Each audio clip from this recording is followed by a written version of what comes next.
Now, we've got a story about a little bakery winning big awards. Ringawera Bakery on Waiheke Island won this year's Supreme Cuisine Artisan Award for their unique flatbread, lavash. Our reporter Carmen Parahi sniffed out the vital ingredient being used in Ringawera's food.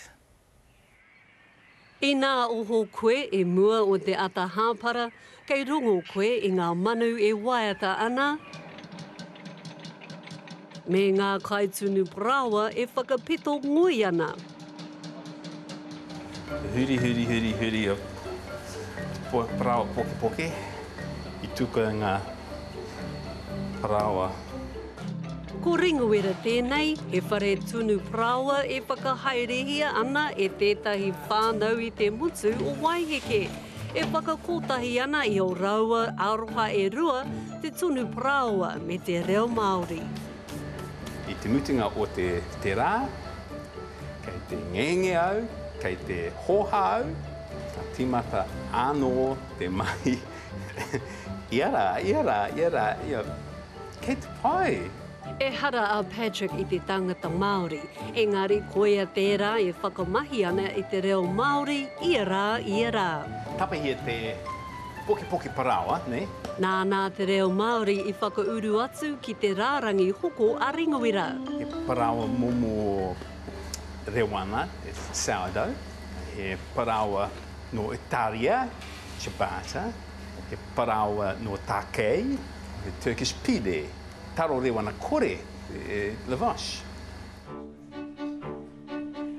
Kia ora, ata Marie, nau mai, hara mai, ki Ringawera. Waihoki e kaha whakamahi ana te reo Māori ki roto I te wharekai o Ringawera. Ki konei ka whakahekia te utu o te kāwhe I ngā kōrero Māori ai koe. Okay, whātekau mā toru tāra. Okay, that's it. That's $43. Morena, ata Marie. Nau mai, hara mai. Kia ora, guys. Whi ana koutou. Ka whai ngā kawhi?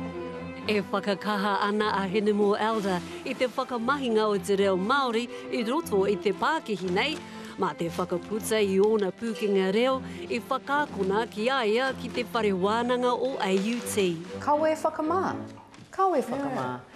He reo pai, he reo reka, he paku te reo, he pai te rā.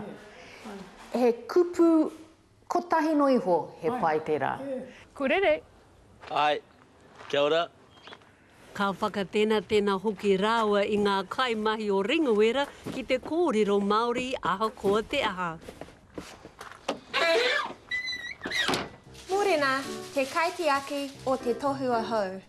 Te tohuna, kawhe ahau. Ko te kai whakahaere ahau. Ko te pau whakawhiranaki ahau.